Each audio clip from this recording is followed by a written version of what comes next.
Tonight, you'll hear the story of Julius Caesar, a man who risked everything on a single step. If he failed, he would be hunted, tried, and executed. If he succeeded, history would bend to his will. At the banks of a winter river, Caesar paused. Behind him, thousands of loyal soldiers. Ahead, senators who named him enemy of the state, waiting to drag him home in chains. The night was silent. The world was watching. And that moment was only the beginning. How does a man kidnapped by pirates rise to command legions? How does a bankrupt gambler remake the laws of time itself? How does the darling of Rome become the most dangerous man its Senate ever feared? Every choice pulled him closer to glory and closer to danger. But before we begin, take a moment to like the video and subscribe if you enjoy what I do here. Tell me in the comments where you're watching from and what time it is for you. It's always fascinating to see who's joining us from around the world. Now dim the lights. Let the torches of Rome burn in your imagination. Tonight you'll drift through 16 of the most shocking, outrageous, and unforgettable truths about Julius Caesar, the Roman Colossus whose shadow still looms over us all. It's January 49 BCE, and a man stands at a river in the dark, about to throw his life away. His name is Julius Caesar. He's 50 years old. His knees hurt from too many battles. He owes so much money that half of Rome could knock on his door demanding payment. Right now, he's staring at black water that barely reaches his knees, and his hands won't stop shaking. Not from cold, from fear. Behind him, 4,000 soldiers wait in silence. These men survived hell. They watched friends die screaming in the forests of Gaul while painted warriors hacked them to pieces. They'll follow Caesar anywhere, even into disaster. 3 days ago, a messenger came from Rome. The Senate's order was clear. Come home alone. Leave your army behind. Stand trial. For what? For making Rome rich. For conquering new lands. For being too successful, too popular, too dangerous. His enemies run the courts. They already decided he's guilty. If Caesar goes back alone, he's dead. First, they'll humiliate him. Take his money, his titles, his name. Then prison. Then whatever death entertains them most. So here's the choice. Cross this stream with armed soldiers and start a civil war. Or surrender and die. There's a senator in Rome named Cato who hates Caesar like poison. Cato would burn the whole world down rather than let Caesar win. And right now, Cato controls the Senate. Then there's Pompey. Pompey the Great, everyone calls him. He used to be Caesar's friend. They made a deal the Roman way, with a wedding. Caesar's daughter Julia married Pompey. She was young, beautiful, full of life. Then she died giving birth. So much blood. The friendship died with her. Now Pompey sits in Rome with his own armies, and Caesar stands here deciding whether to become a traitor. The Rubicon River is nothing special. It's barely a creek. But Roman law makes it a wall. Cross it with soldiers and you declare war on Rome itself. The punishment is death. His chest feels tight. His heart pounds. You know that feeling right before you do something that can't be undone. Like when you're about to send the text that ends your relationship, or quit the job that's killing you, but also paying your bills. That second when your finger hovers over the button and every part of you is screaming yes and no at the same time. That's where Caesar is, except his choice will kill thousands. Behind him, armor clinks. The men are getting impatient. Heroes don't stand around thinking. Caesar's mouth is dry. He's defeated entire nations. He's faced charging war elephants. Pirates once held him for ransom and he laughed at them.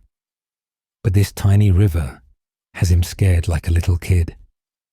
Because once he steps in that water, everything changes. No deals, no forgiveness. Rome will hunt him down like a sick dog. His friends will turn into enemies. The republic he grew up loving will burn. And everyone will say he's the one who burned it. Then he does it. He steps into the water. The cold bites through his boots. Behind him, 4,000 men stop breathing. The die is cast, Caesar says. His voice is quiet. It doesn't sound brave. It sounds like a man who just jumped off a cliff and is pretending he meant to do it. But his soldiers don't hear the fear. They hear orders. They rush forward. Boots hit water.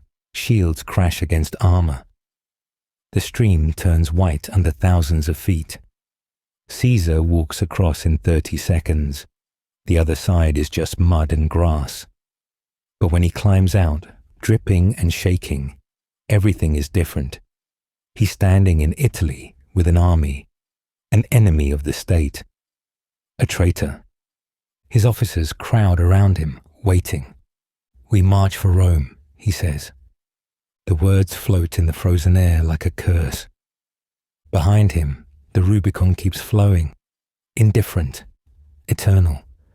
But Caesar knows something his officers don't, something that's been eating at him for weeks. 10 days south, Pompey commands legions that have never lost, legions that worship him like a god.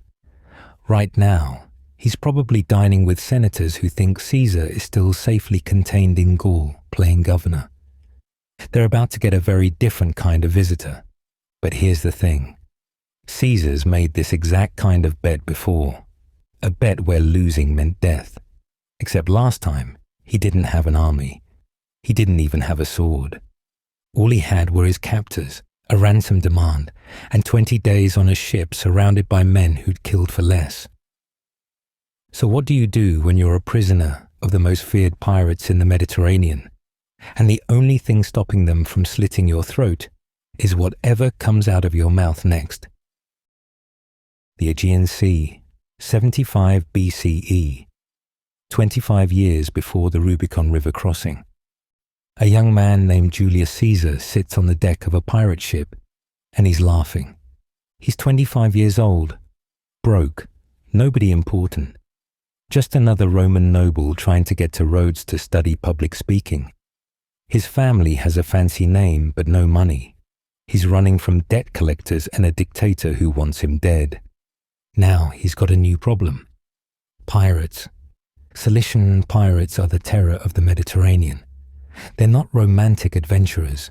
They're organized criminals who kidnap, murder, and sell people like livestock. They've got over 1,000 ships.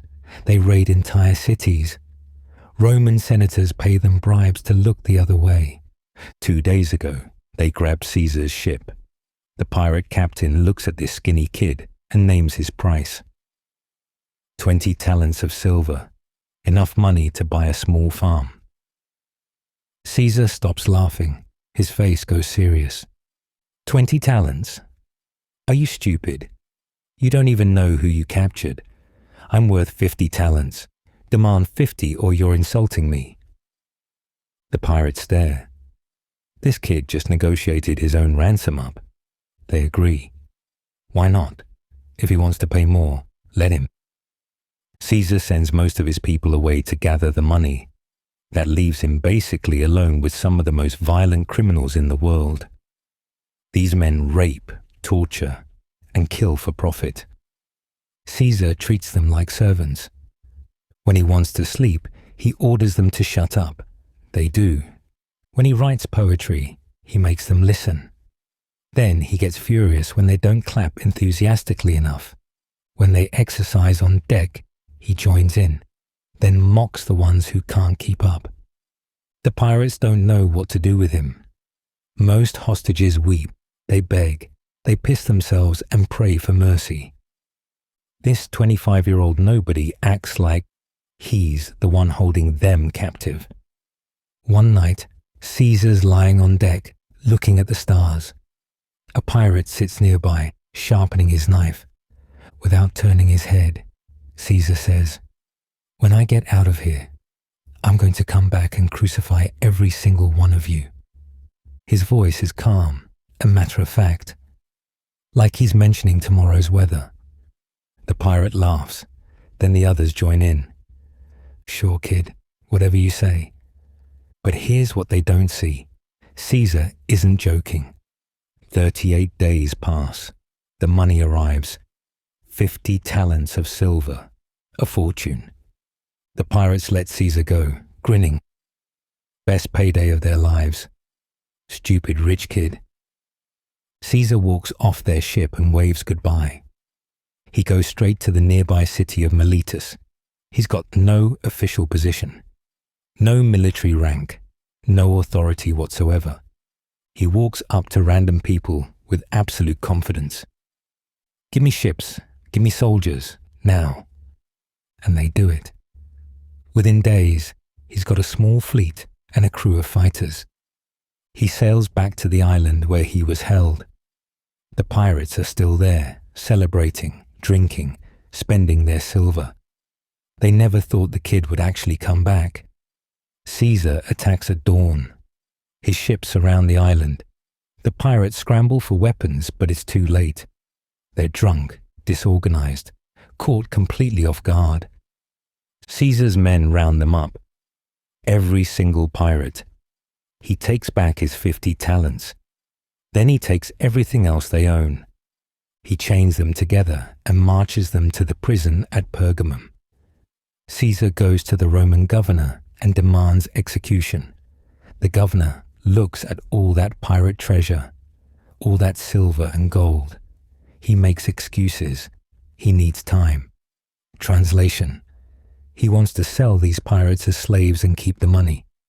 Caesar understands exactly what's happening. This governor is more interested in profit than justice. He walks out, rides straight back to Pergamum prison. The guards recognize him. They figure he's got the governor's permission. Caesar walks into the prison. The pirates see him and finally realize he wasn't joking. He orders his men to drag them outside. Every single one. Crosses are built. Lots of them. But Caesar shows a sliver of mercy. Before the crucifixion starts, he orders his men to cut their throats first. Quick death instead of slow agony. More than they deserved. More than they would have given him. The crosses go up along the coastline.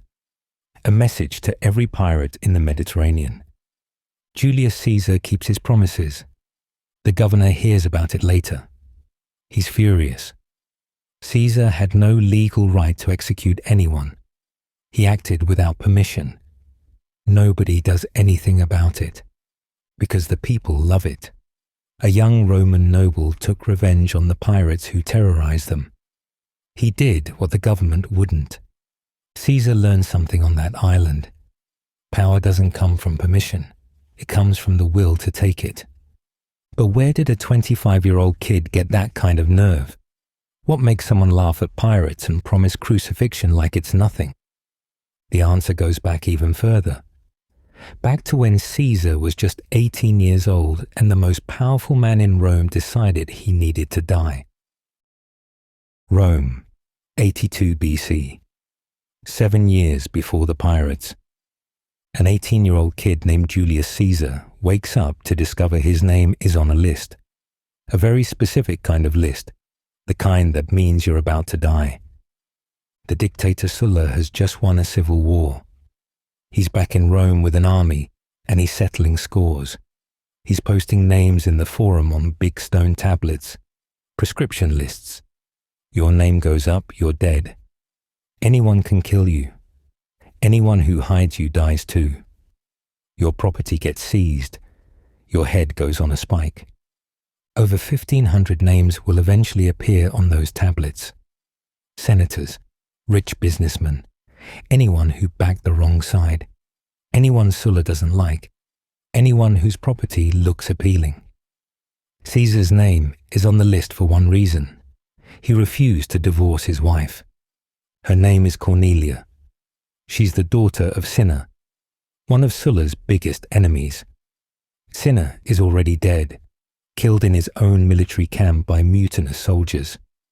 But Sulla's revenge doesn't stop at the grave. Sulla sent Caesar a message. Simple instruction. Divorce the girl. Cut ties with Cinna's family. Show loyalty to the new boss. Caesar said no. Think about being 18 and getting that kind of ultimatum from a man who decorates his house with severed heads. A man who just slaughtered thousands of surrendered soldiers in cold blood. A man who dug up his enemy's corpse and had it dragged through the streets and torn apart. Most people would divorce immediately, sign the papers, beg forgiveness, do whatever it takes to survive. Caesar refuses. Not out of love necessarily, out of pride, out of stubborn fury at being told what to do, out of some kind of iron certainty that kneeling to Sulla would be worse than death. So his name goes up, and he runs. He's got no army, no power, no protection.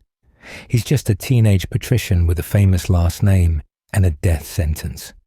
He hides in the Subura, the slum district where criminals and prostitutes work the streets. He sleeps in alleys. He bribes guards with money he borrows from relatives who are risking their own lives to help him. He moves constantly, never staying anywhere more than a night. Rome is full of bounty hunters now. 2 talents of silver for any prescribed head delivered to Sulla. That's enough money to set up a family for life. Slaves are promised freedom for turning in fugitives. Friends betray friends. Wives poison husbands. Sons kill fathers. The forum is decorated with heads on spears. Some victims are tortured first for entertainment. Properties are auctioned at bargain prices to Sulla's cronies. One guy named Crassus gets obscenely wealthy by putting people on the prescription list just to steal their estates. Caesar watches all this from hiding. He sees what absolute power looks like.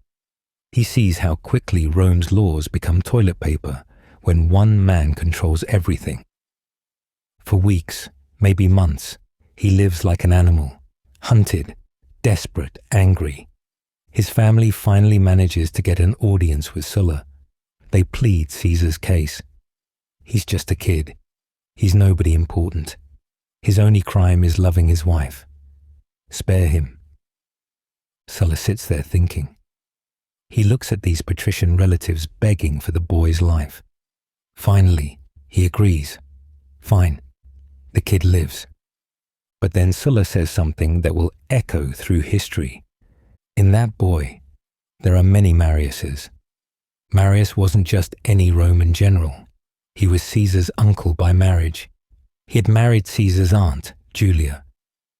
To Sulla, though, Marius was the great enemy, the man who filled Rome's streets with the blood of Sulla's allies, the man whose corpse Sulla had dragged from its tomb and destroyed in vengeance.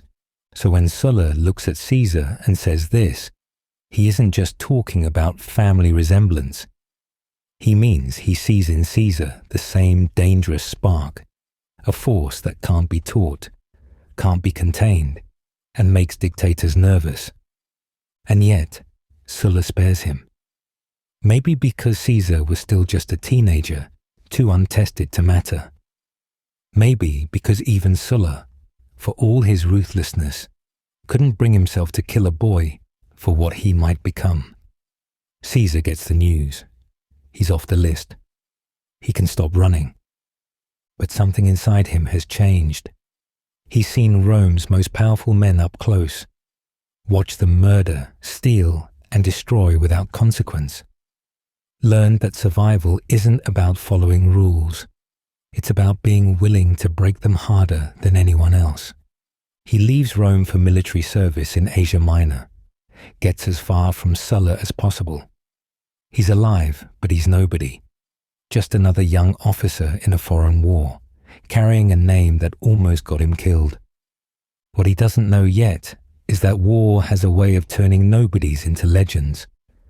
And Caesar is about to do something so reckless, so insanely brave, that Rome will have no choice but to notice him. The year is 81 BC, and we find ourselves in Asia Minor, just 1 year after Julius Caesar escaped Sulla's death list. 20-year-old Caesar crouches behind a crumbling wall, while arrows punch holes in the stone above his head. He's at the siege of Mytilene, a rebellious city on the island of Lesbos. He's a junior officer on some general's staff. Nobody important, just another young patrician doing his military service, trying to build a reputation that doesn't involve hiding in Roman slums. The siege has dragged on for weeks. The city walls are thick. The defenders are desperate. Every assault turns into a bloodbath. Today's attack is going badly. Roman soldiers are pinned down in the killing zone between their siege towers and the city walls. Defenders pour boiling oil and rocks from above. Men scream. Bodies pile up. Caesar watches from relative safety. He could stay here. Most officers would. It's not cowardice. It's practical. Junior staff don't need to be heroes. They need to survive long enough to become senior staff. Then he sees it. A Roman soldier, maybe 30 feet away, is trapped. Enemy warriors have surrounded him. 3, maybe 4 of them. The soldier's shield is broken. His sword arm is bleeding. He's about to die. Caesar doesn't know this man, doesn't even know his name, but he's a Roman citizen. And in that moment, something clicks in Caesar's brain. Here's a chance to be more than the kid who ran from Sulla, more than a footnote in someone else's military campaign, more than a patrician with a famous name and no achievements. He grabs his sword and runs. It's insane. The open ground is a death trap. Arrows fill the air like angry wasps. The enemy soldiers are experienced fighters. Caesar is 20 years old and has barely seen combat. He doesn't care. He hits the first enemy warrior like a battering ram. They go down together in a tangle of limbs and steel. Caesar's sword finds flesh. Blood sprays hot across his face. The second warrior swings at him. Caesar blocks, barely, his arm going numb from the impact. The trapped Roman soldier, seeing help arrive, finds a last burst of strength and stabs upward into the warrior's leg. The third enemy turns to run. Caesar doesn't let him. He tackles the man from behind, drives him into the dirt, and finishes it with brutal efficiency. The fourth warrior is already dead.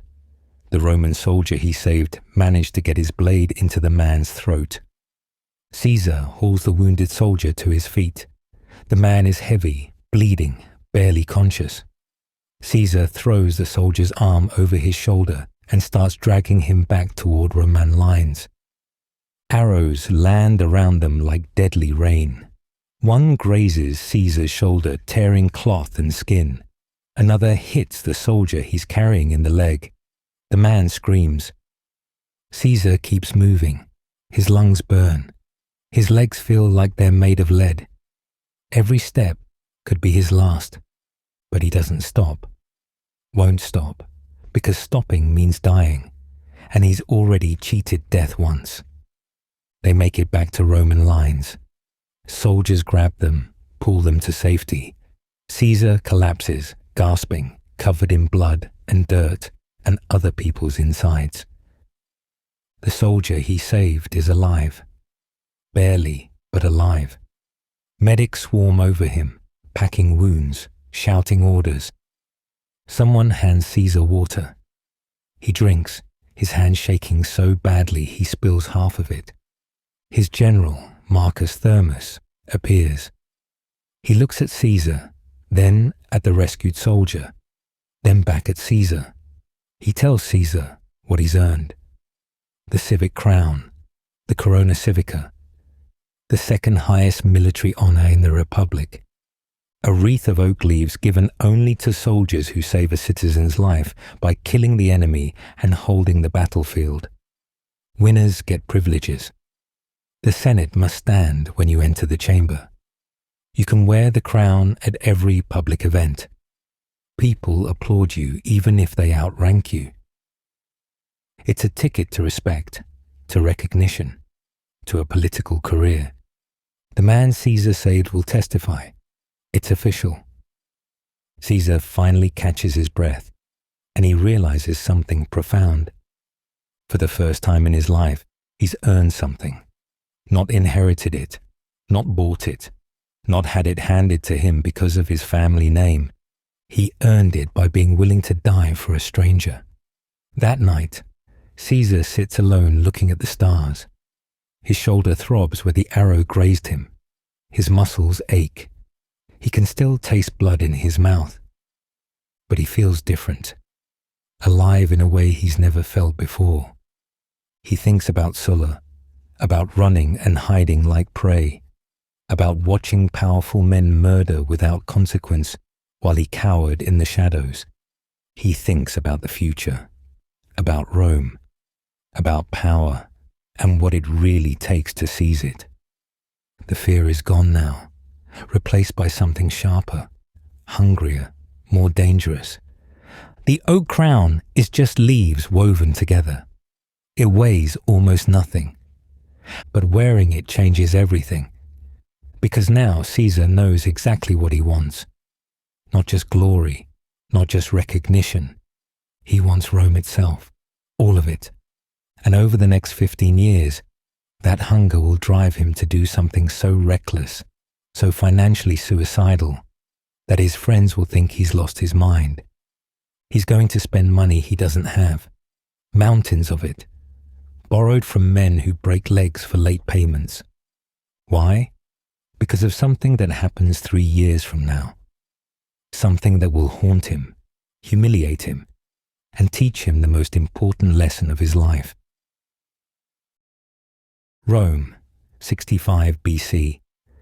Nearly 2 decades after earning the civic crown, Julius Caesar stands in the Forum, watching workers erect wooden bleachers for the upcoming games. His games. The games that will change everything.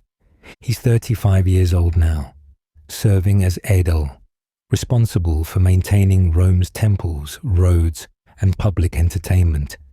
It's supposed to be a stepping stone to higher office. Caesar has decided to turn it into a spectacle Rome will never forget. 320 pairs of gladiators, the most ever assembled for a single event. Wild beast hunts with lions and elephants shipped from Africa. Elaborate stage productions. Public banquets for thousands. The cost?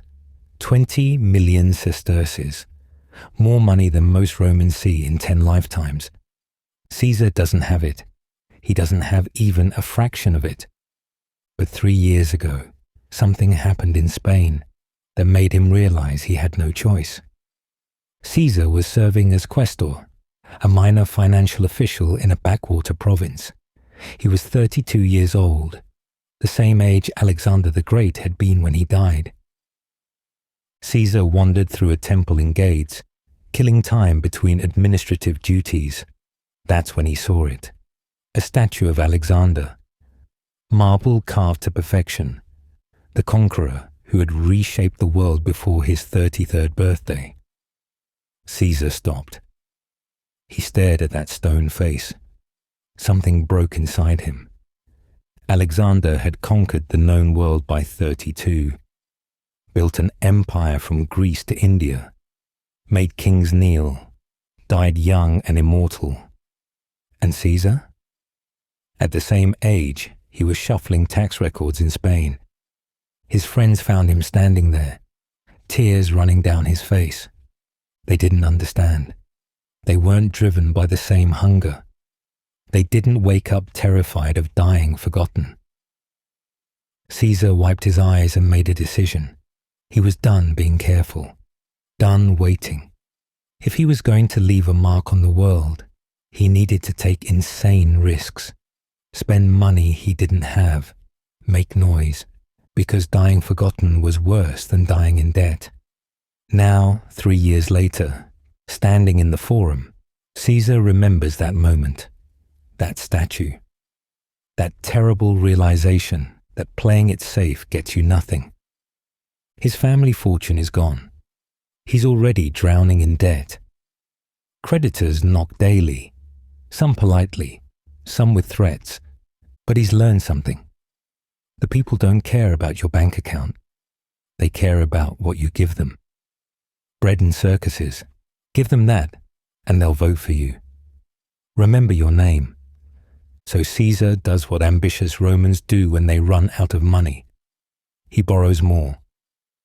Enter Marcus Licinius Crassus, the richest man in Rome.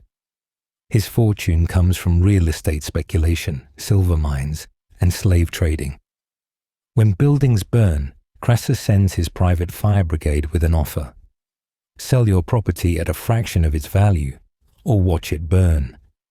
Crassus has 170 million sesterces, 20 billion in today's money. He doesn't give money away. He invests it.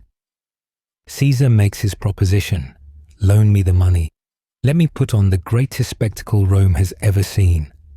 When I become consul general, I'll remember who made it possible. Crassus looks at this 35-year-old patrician betting everything on public approval. He agrees, because Caesar is a rising star, and backing rising stars is how you stay on top. 20 million sesterces flows into Caesar's hands. The games begin. The Forum transforms into an arena of blood and spectacle. Gladiators fight in endless pairs. The crowd roars. Wild beasts tear into each other. Shows run for days. Free food. Wine in the streets. Rome has never seen anything like it. Caesar's games make everyone else's look like puppet shows. The people love him. They chant his name. They remember his civic crown. They see a man who spends fortunes to please them. His fellow idol, Marcus Bibulus, also puts on games. Adequate games. Forgettable games. Nobody remembers Bibulus. Everyone remembers Caesar.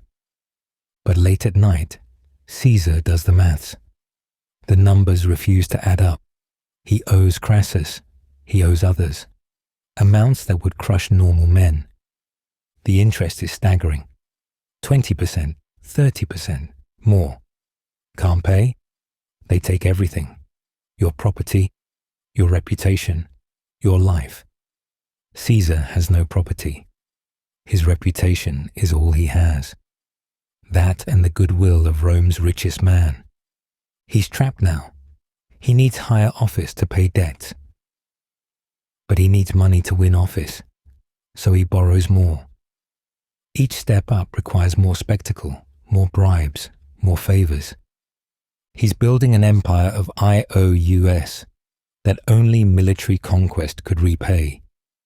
His enemies whisper, call him reckless, financially irresponsible. They mock him with cruel nicknames about his past. Caesar ignores them. In Rome, being talked about beats being forgotten. Fame leads to office. Office leads to military command. Command leads to conquest. Conquest leads to gold. Gaul has tribes to defeat. Spain has silver. The East has kingdoms. He just has to survive long enough to reach them. The ledgers are terrifying. But Caesar has realized something. If you owe a man 100 sesterces, you have a problem. If you owe him 20 million, he has a problem. If you fail, he loses everything. Crassus is now invested in Caesar's success. Their fates are bound by zeros on a ledger. Caesar thinks about that statue in Spain, about Alexander dying young but remembered forever, about the choice between safety and obscurity, or risk and maybe immortality. The debt doesn't scare him. Obscurity does. But Caesar isn't the only ambitious man drowning in problems. Across Rome, another powerful figure is fuming. Pompey the Great, Rome's most celebrated general, has returned from conquering the East. He brought glory, treasure, and thousands of veterans who need land. The Senate refuses to give it to them. Pompey's enemies block him at every turn. The greatest general in Rome can't even take care of his own soldiers. And Crassus, despite his wealth, can't get the Senate to approve his business deals. 3 men. 3 different problems. 3 massive egos that Rome can barely contain. What happens when desperate ambition meets desperate wealth meets desperate glory? Location: a private garden in Rome, 60 BC. It's dusk, and shadows stretch like fingers through the laurel trees. 3 men meet where senators can't see, where spies can't listen, and treason looks like a dinner party.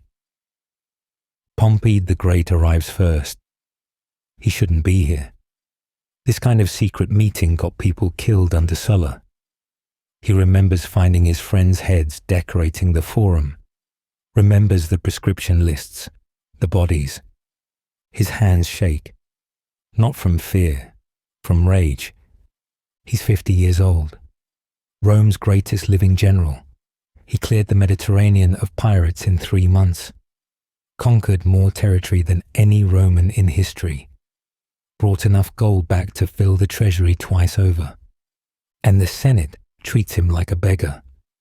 His veterans, men who bled for Rome, sleep in the streets, thousands of them, waiting for the land he promised, the farms they earned. The Senate keeps voting it down, not because it's wrong, because they're terrified of what Pompey might become if his soldiers are happy. Marcus Crassus walks in. Pompey's jaw tightens. He hates this man. Crassus has blocked his legislation for years, supported his enemies, smiled while undermining him, and now they're supposed to work together? Crassus sees Pompey's expression, and his own mouth hardens. The feeling is mutual. Crassus is the richest man who ever lived, 170 million sesterces. He sends his private fire brigade to burning buildings with an offer. Sell now at a fraction of the value, or watch it burn to ash. Most people sell, but money can't buy respect, can't buy military glory, can't make people forget that Crassus only barely defeated Spartacus, and only after other generals had done the hard fighting first. That stain follows him everywhere. Julius Caesar enters last, 40 years old, consul-elect, drowning in debt to Crassus, the man standing 3 feet away. The garden smells like jasmine and desperation. Nobody speaks. The silence stretches. Somewhere in the city, the Senate is probably meeting, congratulating themselves on blocking these 3 men from getting what they want. Caesar speaks first. His voice is low, careful. The Senate is finished. Not a question, a fact, but saying it out loud, here with these 2 men, makes it feel different, dangerous. Pompey's eyes narrow. This is exactly how conspiracies start. This is how you end up with your head on a spike. Caesar watches their faces, measuring reactions. They've blocked you both for years. Pompey, your veterans are starving. Crassus, your business contracts are ruined by Senate delays. And me? They tried to assign me to forest patrol, tracking bandits in Italy like some junior officer. We've tried their system. Playing by their rules. It doesn't work. Not for us. Pompey's face is stone, waiting. Caesar meets his eyes. I'm suggesting we stop asking permission. I'm consul in weeks. I can take legislation straight to the people. Skip the Senate entirely. They can't block what they never vote on. The words settle between them like a blade on a table. Crassus shifts his weight. His mind is already calculating opportunities, returns. But there's a problem. These 2 men, Crassus and Pompey, have spent years trying to destroy each other. Everyone in Rome knows it. Pompey's face confirms it. His silence says everything. This alliance is impossible. Caesar steps closer, reading their hesitation. I know what you're thinking. You two hate each other. The whole city knows it. And that's exactly why this works. Nobody expects enemies to unite, which means nobody will see us coming until it's too late. His voice drops even lower. Here's what I'm offering. Pompey, I give your veterans land. I ratify your eastern settlements. Everything the Senate blocked. Crassus, I pass tax relief for your partnerships. I protect your business interests in the East. Pompey's question is written on his face. In return, Caesar reads it. You support me, both of you. I get a military command. 5 years in Gaul. Real legions, real conquest. Gaul means tribes to slaughter, gold to plunder, glory to win. Glory that might actually mean something if he survives it. And Gaul means distance from creditors, from enemies, from Rome's chaos. Crassus has his own demand. Caesar gives it to him without hesitation. Syria, 5 years, Eastern Command. You want to match Pompey's glory, conquer Parthia, bring back more gold than he did. It's perfect. It's insane. It's treason dressed in legal language. Pompey looks between them. Crassus, the man he's battled for years. Caesar, a politician he barely knows, buried in debt and desperate for survival. His entire future now depends on trusting both. But he thinks about his veterans, about the promises he made, about Rome's greatest general becoming Rome's greatest joke because the Senate won't let him deliver. He extends his hand, not to shake, to clasp forearms, the military way, the way that means brotherhood, loyalty. Caesar grips back, then Crassus. 3 forearms locked together in the fading light. No witnesses, no documents, no official anything. Just 3 desperate men deciding that if Rome won't give them what they need, they'll take it. The garden is quiet, except for breathing. Heavy, nervous, exhilarated. They've just lit a fire that will consume the Republic. They just don't know it yet. Later, people will call them the First Triumvirate, 3-headed monster, the gang that murdered Rome's freedom. But tonight, in this garden, they're just 3 men who are done waiting. Caesar's consulship starts in weeks, and when it does, Rome will learn what happens when you corner the wrong men. The 3 most dangerous men in Rome have just made a pact. Caesar gets what he's been starving for. A military command, real legions, a chance to become more than just another politician drowning in debt. He's going to Gaul, a land of wild tribes and untold wealth, a place where ambitious Romans go to make their fortunes or die trying. Will Caesar survive it, or will Gaul become his tomb? Gaul, 58 BC, spring. Caesar's first campaign. The Helvetii are migrating. 368,000 people trying to cross Roman territory. They ask permission. Caesar says no. They try anyway. It's almost too easy. Caesar catches them at the Saone River. His legions hit at dawn. The Helvetii aren't prepared for Roman discipline. They break, run, die. Weeks later, at Bibracte, the Helvetii turn to fight. It doesn't matter. Roman formations cut through them like a scythe through wheat. Of the hundreds of thousands who started the migration, barely a third survive. Caesar writes his report. Victory. Threat eliminated. Rome celebrates with 15 days of Thanksgiving. He thinks Gaul will be like this, quick, profitable, easy glory to pay off his debts and build his reputation. He's wrong. The other tribes are watching. Unlike the Helvetii, They're not migrants, they're warriors, and they're learning.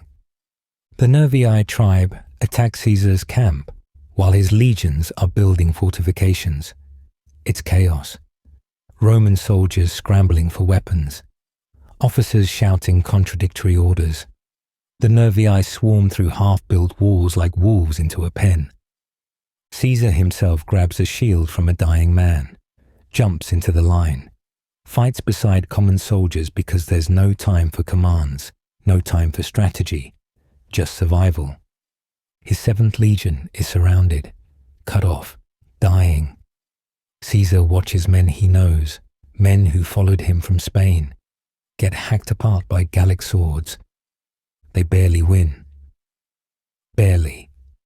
When it's over, Caesar's hands shake, not from exhaustion, from the realization that he almost died in some nameless forest, killed by tribes Rome has never heard of. But the worst is yet to come. 6 years pass. 6 years of battles, sieges, massacres. Caesar learns Gaul the hard way. Every victory costs blood. Every tribe he conquers has 3 more behind it. The land bleeds him slowly. Then, in 52 BC, everything changes. A young Gallic chieftain named Vercingetorix does what no one thought possible. He unites the tribes, not just his own people, the Arverni, all of them. Dozens of tribes that have been killing each other for centuries suddenly fighting under one banner. Against Rome, against Caesar. Vercingetorix isn't like the other chiefs Caesar has faced. He's young, maybe 30, but he's brilliant.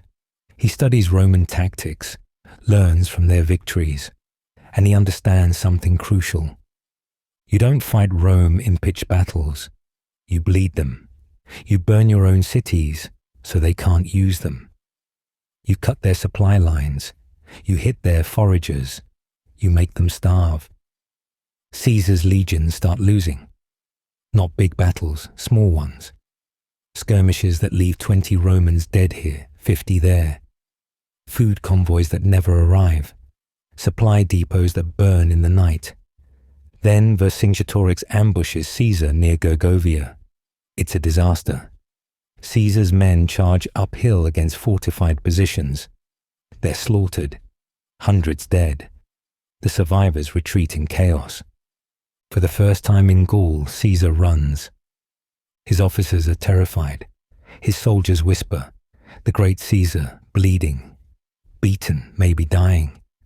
The Gauls smell blood. More tribes join Vercingetorix.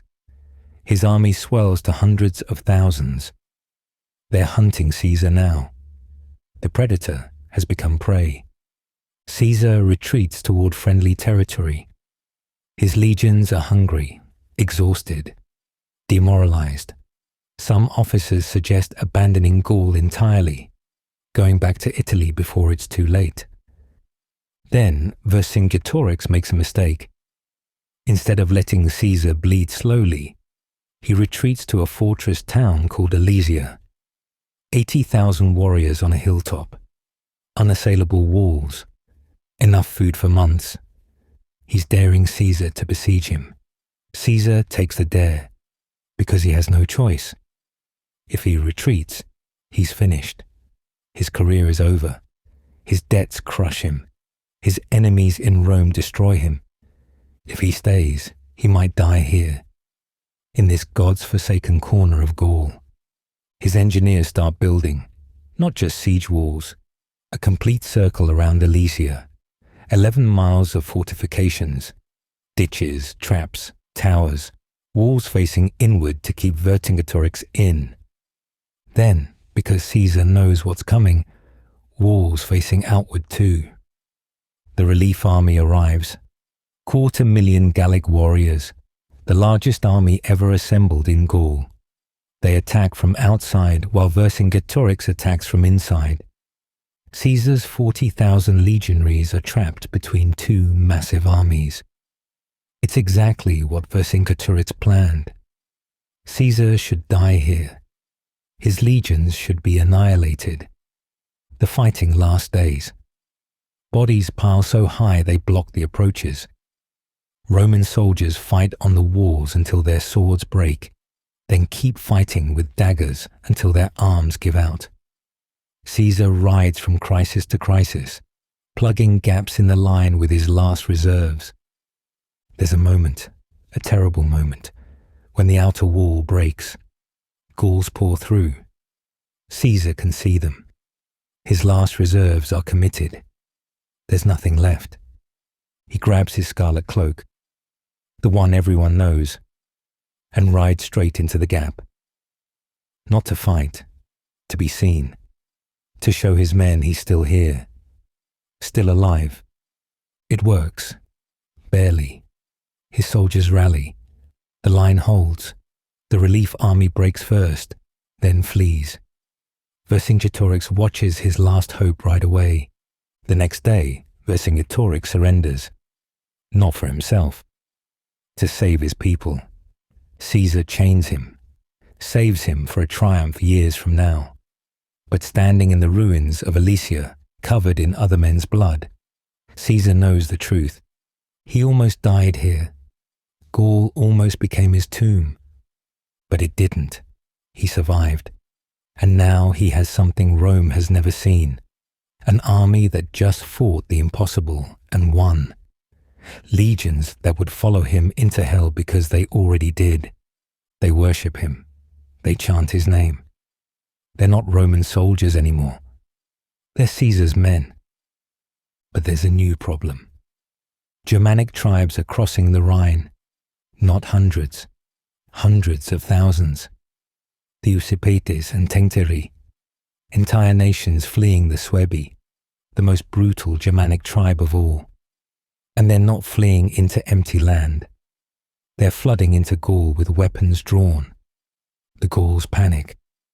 The same tribe Caesar has been butchering now beg him for protection. Because what's coming from across the Rhine makes Roman legions look merciful.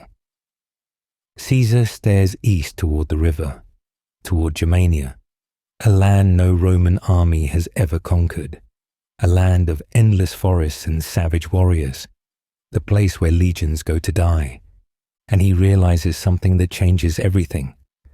If he doesn't stop the Germans here, they'll keep coming, wave after wave, until Gaul drowns in blood and Rome's northern border collapses. But how do you stop an enemy that doesn't fear you? The Rhine, 55 BC, early summer. Caesar stands on the western bank staring at 400 meters of fast-moving water that's kept Germania safe since the world began. Behind him, his chief engineer, a grizzled veteran named Mamurra, is sweating despite the cool morning. He's looking at the Rhine like it's a death sentence. He suggests boats. The Ubi offered boats. Safe, proven, practical. Caesar doesn't turn around. Boats are what barbarians use. We're building a bridge. Mamurra's face goes pale. The current alone could kill them. The depth is impossible to gauge. The distance is staggering. With a year, maybe they could do it. You have 10 days, Caesar says. The silence that follows is thick enough to cut. Mamurra looks at Caesar's back, at the impossible river, at the 4 legions watching and waiting. The work begins before dawn the next day. Thousands of soldiers become builders overnight. Trees fall in the forests. Axes bite into wood. The sound of sawing and hammering drowns out everything else. On the far bank, Germanic warriors gather. The Segambri tribe. They're not attacking yet. They're watching, laughing, pointing at the Romans splashing around in the shallows trying to drive piles into a riverbed that keeps shifting. Day 2. A support pile snaps under the current. The structure attached to it twists, nearly taking 3 soldiers into the water. They barely make it back to shore. Mamurra reports to Caesar that night.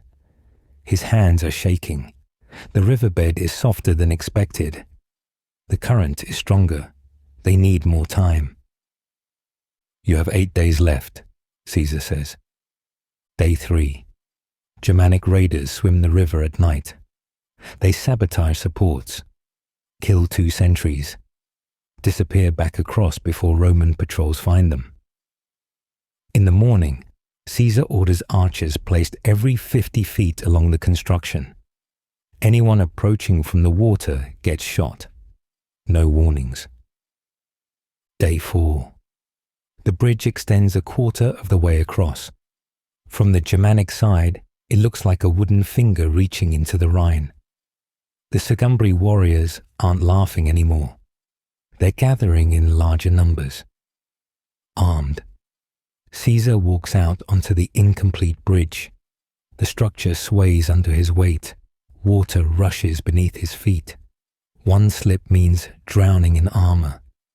He keeps walking until he's at the end, suspended over the deepest part of the river.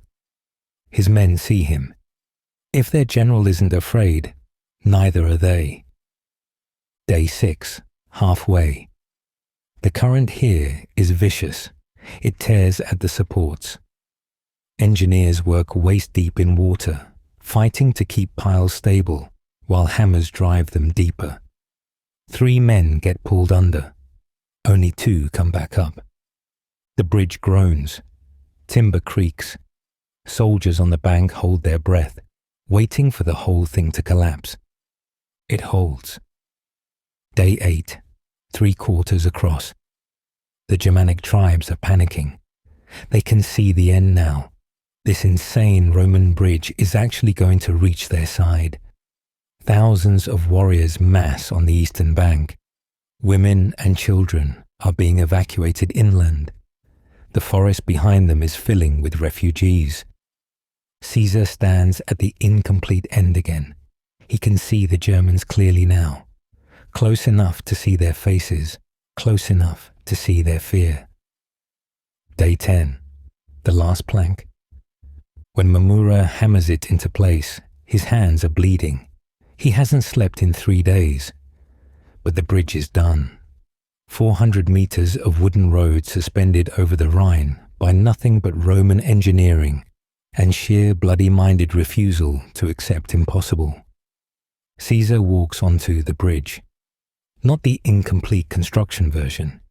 The finished thing. His scarlet cloak billows in the wind. Behind him, 4 legions. 16,000 men in full armor.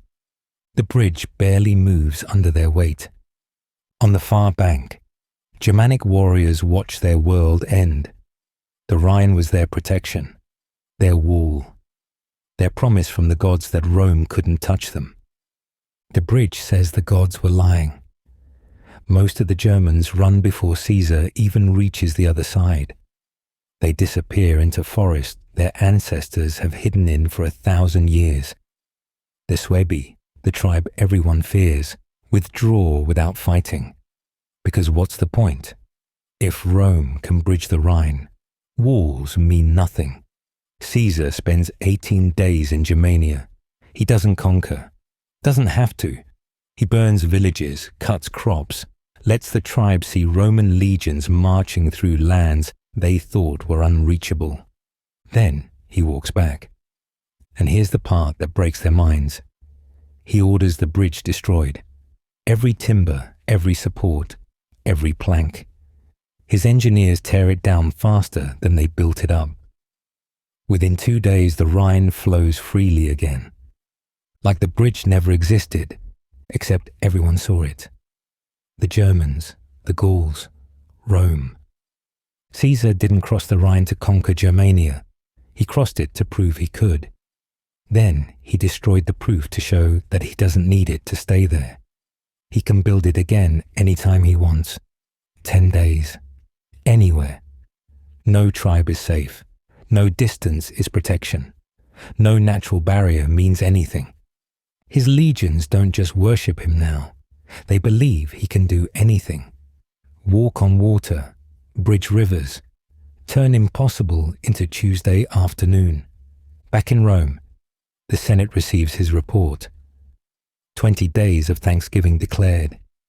Caesar's name echoes through every street. Hero, genius, conqueror of the unconquerable. But Caesar isn't thinking about Rome. He's looking west, toward the ocean, toward something that makes the Rhine look like a practice run.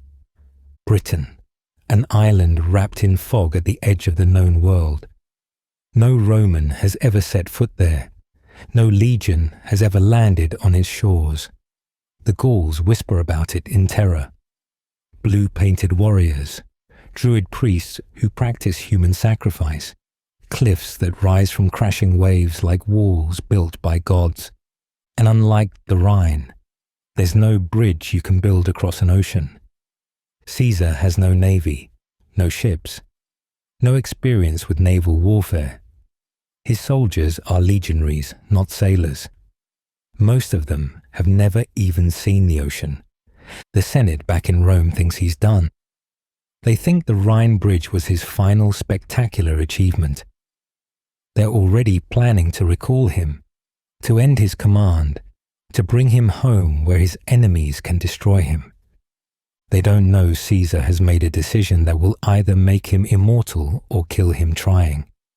He's going to invade Britain, and he's got less than 2 months to figure out how to cross an ocean with an army that doesn't know how to swim. What could possibly go wrong?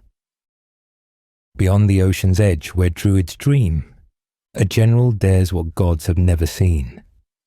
The English Channel, August 55 BC, just after midnight. 80 ships, 10,000 soldiers. One massive gamble. Caesar stands on deck watching Britain emerge from darkness. White cliffs rising from black water like the teeth of some massive beast. His men are vomiting over the rails. Most have never seen the ocean before. Now they're crossing it to invade an island their fathers warned them about in bedtime stories. The island where the sun sets, where druids burn people alive in wicker cages, where warriors paint themselves blue and scream like demons. Caesar's own stomach churns, not from seasickness, from the knowledge that this could end him. Everything, his career, his army, his life. Dawn breaks as they near the coast. The cliffs of Dover gleam white in morning light, and covering those cliffs, thousands of British warriors, watching, waiting. They're not like Gauls. They're bigger, covered in blue woad paint that makes them look inhuman. They beat their shields in rhythm. The sound carries across the water like thunder. Caesar's pilot points at Dover. Good landing site, natural harbour. Caesar looks at those cliffs, at the warriors lining them, at how close the cliffs are to the water. A javelin thrown from up there could punch through the armour before you even reach the beach. Keep going. They sail northeast for 7 miles. The British warriors follow on land, running along the cliffs, matching their pace, screaming challenges, promising death. Caesar finds a beach. Open, flat, no cliffs. Also, no cover. Nowhere to hide when you're wading ashore. The British warriors are already there, thousands of them, and behind them, chariots. Not the heavy Roman kind, light, fast. 2-wheeled platforms pulled by small horses that move like lightning. The ships ground in the shallows, the waters still chest deep. Caesar's men have to jump in wearing 70 pounds of armour, carrying shields and swords, and wade 100 feet to shore while British chariots race up and down the beach hurling javelins. Nobody moves. The legionaries stare at the water, at death waiting on that beach, at the impossible distance between ship and shore. A standard bearer from the 10th Legion doesn't ask permission. He grabs the eagle, the sacred golden standard that represents the Legion's soul, and jumps into the surf. I'm taking this to Rome or to the gods. Come if you want it back. The eagle is above his head. If it falls, if the British capture it, The 10th legion dies in disgrace. The 10th jumps. Mass panic in reverse. 10,000 men hitting the water because they can't let the eagle be taken. The water is chaos. Men can't swim in armor. The shingle under their feet shifts. They're stumbling, falling, trying to hold shields overhead, while javelins slam into the water around them. Some men go under, pulled down by their own equipment, drowning in 4 feet of water, while their friends stumble over their bodies. British chariots splash into the shallows. Warriors standing on the platforms throw spears at point-blank range. The chariots wheel away before Romans can retaliate. Then they come back, again. Caesar orders his warships to cover the landing. Archers and slingers pour fire onto the beach. It helps. Barely. His men reach shore and form up, shields interlocking, pushing forward in formation. The British pull back, not retreating. Watching, testing. That night, British chiefs arrive under truce. They sue for peace, offer hostages, promise submission. They even return Commius, Caesar's ambassador, whom they imprisoned. Caesar knows it's theatre, but he takes the hostages. 4 days pass. The beach camp is secure. Ships pulled up on shore. Sentries posted. Caesar's men are relaxing. They think the hard part is over. Then the cavalry transports appear on the horizon.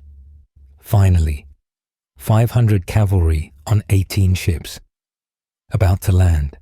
About to give Caesar mobile forces. Caesar watches them approach. Victory within reach. But an old question whispers through the camp, carried on the wind from Britain's dark interior. When victory sails close, but never lands, what force turns triumph into broken hands? The general sees his horses drawing near. But which god speaks in wind that warriors fear? The sky changes, in minutes. The morning sun vanishes behind black clouds that roll in from nowhere. The wind shifts, howls. The cavalry ships, so close Caesar can see the horses panicking on deck, are blown sideways. Sails rip.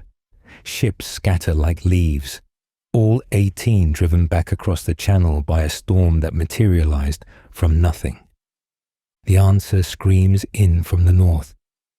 Boreas, the god of the north wind, has spoken, and he rejects Rome.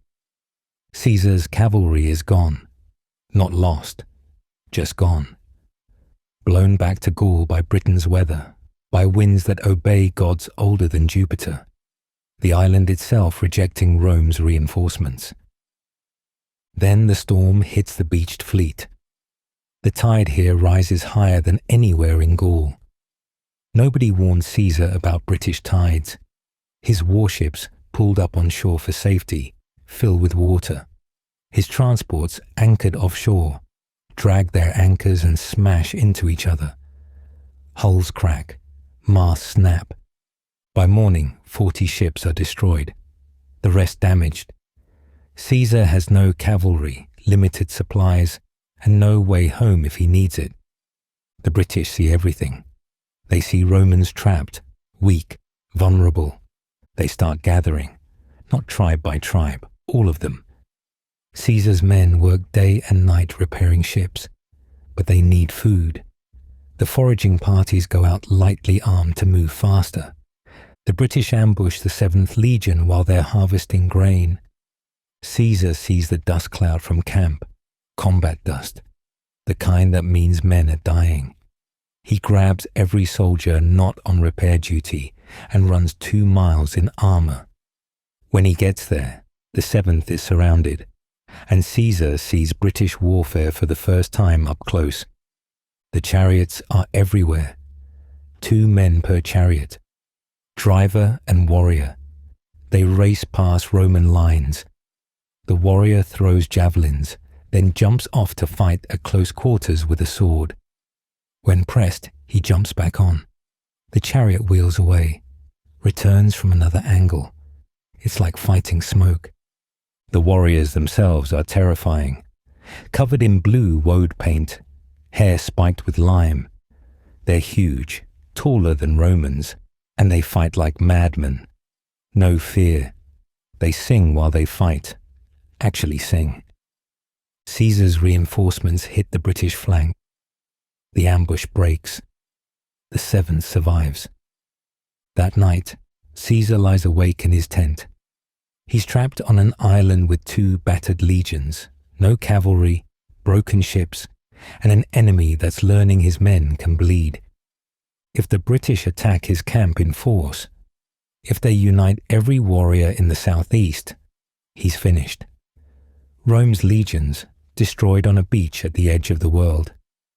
Caesar's name becomes a warning about ambition. His creditors sell his property. His enemies dance on his political grave.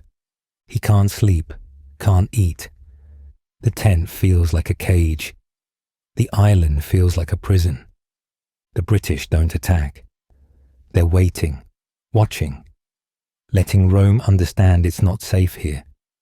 Caesar makes the only decision that keeps him alive. He demands more hostages from the tribal leaders, doubles the tribute they already promised, then orders his men to board the damaged ships.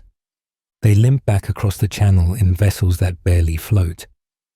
Soldiers bail water while oarsmen row. Every man expects to drown before reaching Gaul.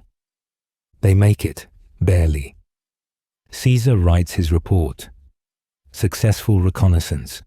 First Roman to land in Britain. Mission accomplished. He sends it to Rome. The Senate declares 20 days of Thanksgiving. Caesar crossed the ocean. Touched the edge of the world. The people chant his name. But while Caesar was nearly drowning in Britain, everything back in Rome was shifting. Crassus, the 3rd man in their alliance, the richest man in Rome, decided he needed his own glory. He marched east to conquer Parthia, to prove he was more than just Caesar's banker. The news reaches Caesar in winter quarters, 53 BC. Crassus is dead, killed at Carrhae in the Parthian desert. His head cut off and used as a prop in a play. His legions annihilated. Molten gold poured down his throat as a final insult. The triumvirate is broken. 3 men balance Rome's power. Now there are only 2. Caesar in Gaul, conquering. Pompey in Rome, consolidating. And between them, a question that can only be answered in blood. When 2 lions share a cage, which one survives? 2 lions ruled the world. But cages shrink when pride and power push men to the brink. Rome, 54 BC. Caesar's daughter Julia dies in childbirth. She was 29 years old. Caesar's only legitimate child. Pompey's wife. The marriage that sealed the alliance between Rome's 2 most powerful men. The baby dies too. A boy. Pompey's son. Caesar's grandson. Both die screaming in blood and agony. With them dies the last thread holding Caesar and Pompey together. Pompey genuinely loved her. When she dies, something in him breaks. Caesar mourns differently. He sees the political implications immediately. Julia was the chain. Now it's gone. A year later, 53 BC, Crassus marches east to conquer Parthia. He wants glory to match Caesar's. The Parthians destroy him at Carrhae. 7 legions annihilated, 20,000 dead. Crassus killed, his head cut off. Molten gold poured down his throat as mockery of his wealth. The triumvirate is finished. 3 became 2. 2 can't share power. Pompey drifts toward the Senate. The conservatives who hated him suddenly become his friends. They whisper about Caesar being dangerous, about his army being too loyal, about him coming home to make himself king. They're not wrong. Caesar's legions worship him. 10 years in Gaul. They'd burn Rome for him if he asked. That's what terrifies the Senate. That's what makes Pompey jealous. By 50 BC, Caesar's command is ending. He needs to come home. But as a private citizen, his enemies will destroy him. Caesar makes an offer. He'll disband his army if Pompey disbands his. Both become private citizens. The Senate votes. 370 say yes. 22 say no. Cato, who hates Caesar with religious fervor, convinces Pompey to refuse. Convinces everyone that Caesar must surrender first, alone, without guarantees. It's a trap. January 1st, 49 BC. Caesar sends his final offer. He'll give up everything but 1 legion and 1 province, just enough to protect himself legally. The Senate debates for 6 days. January 7th. They pass the ultimate decree. Caesar is declared a public enemy. His representatives are expelled, threatened. They flee Rome in disguise. This is it, the point of no return.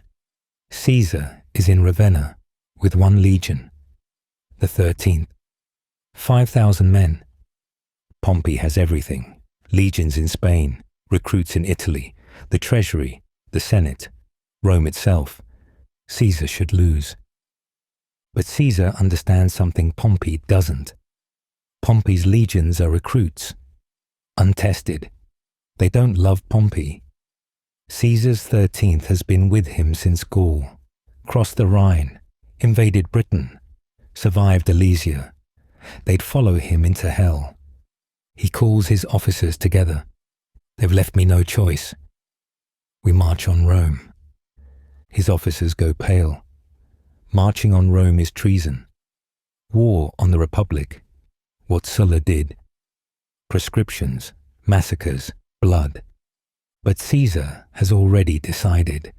Every battle in Gaul led here, to a river called the Rubicon, the boundary between his province and Italy, the line no general can cross with an army. Cross it, he's a traitor. Don't cross it, he's finished. The Rubicon is barely a stream, but it's the edge of everything. January 10th, 49 BC. Caesar stands at the river. Behind him, the 13th Legion. Ahead, Italy, Rome, civil war.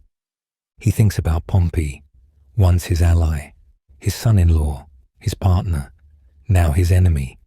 He thinks about the Senate, the Republic, the system that's supposed to protect men like him, but instead hunts them. He thinks about his legions, the men who followed him through hell, who trust him with their lives. And he makes the choice that will either save Rome or destroy it. He steps into the water. The die is cast. The 13th follows. Boots hit water. Shields reflect moonlight. 5,000 men crossing a stream that separates peace from war. On the far side, Italy waits. And somewhere to the south, Pompey waits. Rome's greatest general. The man who cleared the Mediterranean, conquered the East, never lost a war. Caesar has 1 legion. Pompey has 10. Caesar has no supplies. Pompey has the state treasury. Caesar has no base. Pompey has all of Italy. But Caesar has something Pompey lost years ago, the absolute loyalty of soldiers who believe he can't lose. They march south, fast, faster than anyone expects. Town after town opens its gates. Pompey's recruits desert rather than fight Caesar's veterans. The myth of Caesar's invincibility spreads faster than his army. Pompey panics. He abandons Rome, flees to Brundisium with the Senate, boards ships to Greece, leaves Italy without a fight. Caesar takes Rome without killing a single person. But this isn't victory. This is just the opening move. Pompey is across the sea, raising legions. Egypt, Syria, Asia, All support him. He has the resources of the Eastern Mediterranean. Time to train his recruits. Fortified positions. Caesar has Italy and debts and enemies gathering. The civil war has begun, but the real question remains unanswered. When two legends meet on a battlefield, when Rome's greatest general faces Rome's most dangerous conqueror, when experience fights ambition and tradition battles innovation, which one survives? The answer waits in Greece, on a field near a town called Pharsalus, where Caesar will either become master of Rome or die trying. Two titans meet where dust and destiny collide. One stakes his legend, one his empire's pride. Thessaly, Greece, August 9th, 48 BC. The air tastes like metal and sweat. Two armies face each other across a plain near the town of Pharsalus. On one side, Pompey the Great commands 45,000 soldiers, veterans from the east, fresh recruits from Italy, cavalry from every corner of the Mediterranean, the entire wealth and power of the Roman establishment. On the other side, Caesar has 22,000 exhausted men, half Pompey's numbers, hungry, worn down by months of chasing Pompey across Greece. They should lose. Pompey's officers are confident. They're already arguing about who gets which mansion in Rome after victory. Some want Caesar executed. Others want him paraded in chains. They're planning the celebration before the battle even starts. Think about being in a meeting where everyone's discussing how to divide up the spoils before you've actually won. That's Pompey's camp. Arrogance so thick you could choke on it. Caesar's camp is different. His men sharpen weapons in silence. They know the odds. They also know something else. They've never lost with Caesar leading them. Pompey draws up his battle line. Infantry in the center. Cavalry massed on his left flank. 7,000 horsemen. The largest cavalry force ever assembled in a Roman civil war. His plan is simple. Crush Caesar's right wing with cavalry, roll up his flank, destroy him. It's a good plan. It should work. Caesar watches Pompey's formation from horseback, studies the cavalry concentration, sees exactly what Pompey intends, and smiles. He calls his best cohorts forward. 6 cohorts of veteran infantry, 3,000 of his most experienced killers. He positions them behind his cavalry, hidden from Pompey's view, and he gives them special orders. When their cavalry charges, don't throw your javelins. Thrust them upward. Aim for their faces. His officers look confused. Caesar explains, Pompey's cavalry are nobles, rich men's sons, pretty boys who've never had their faces cut. They'll break. It's psychology disguised as tactics. Caesar understands that courage isn't distributed equally. It pulls in certain kinds of men and drains from others when blood threatens beauty. The armies advance. Trumpets scream. 40,000 throats roar at once.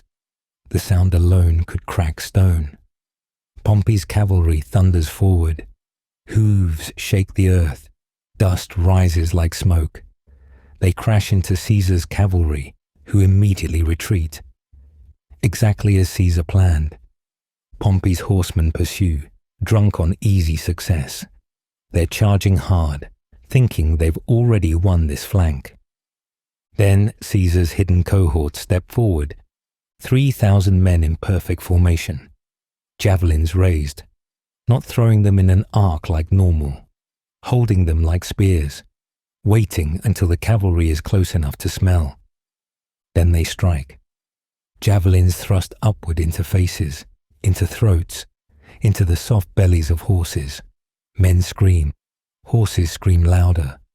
Blood sprays across armor that cost more than a year's salary. The cavalry breaks, not retreats, breaks, shatters, panics, 7,000 horsemen fleeing from 3,000 infantry because Caesar read their souls before the battle started. Now Caesar's hidden cohorts wheel left. They slam into Pompey's exposed flank. The entire left side of Pompey's line starts to collapse like a house with one wall kicked in. Pompey watches from his command position, watches his perfect plan dissolve, watches his cavalry run, watches his flank crumble. He's never seen anything like this. In 40 years of war, he's never faced a general who could read him this clearly. Caesar's legions sense victory. They push harder. Pompey's recruits, who looked so confident an hour ago, start backing up, then running. The center holds for a while. Pompey's veterans fight hard, but they're surrounded now. Caesar's men attacking from front and side. The noise is inhuman. Metal on metal, screaming. Officers shouting orders no one can hear. Pompey does something he's never done before. He leaves the battlefield while his men are still fighting. He rides back to his camp, takes off his general's cloak, puts on plain clothes, and runs.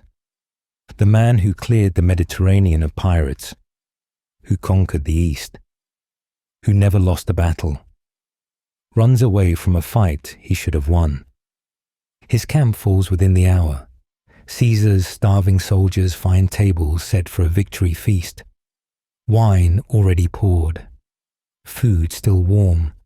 They eat Pompey's celebration dinner while Pompey flees toward the coast. 15,000 of Pompey's soldiers die. 24,000 surrender. Caesar loses 200 men. It's not even close. Caesar stands in Pompey's tent that evening, looks at the maps, the expensive furniture, the trappings of a man who thought he ruled the world. They wanted this, Caesar says to no one in particular. His voice is quiet, almost sad. They forced this war. They could have let me be consul, could have let me disband my army in peace. They chose this. But there's something else in his voice too, something harder. He's crossed the Rubicon, won the war, proved he's the greatest general Rome has ever produced, and he's just getting started. Pompey runs to Egypt, hoping King Ptolemy will give him sanctuary, hoping to rebuild, hoping the war isn't over. Caesar follows, not hoping, knowing, because Caesar understands something Pompey never learned. Victory isn't about winning battles. It's about being willing to do what your enemy thinks is impossible. It's about reading souls and breaking them before swords ever meet. The boy from the Suburra who couldn't afford proper armor has just destroyed Rome's greatest general with half his numbers and none of his resources.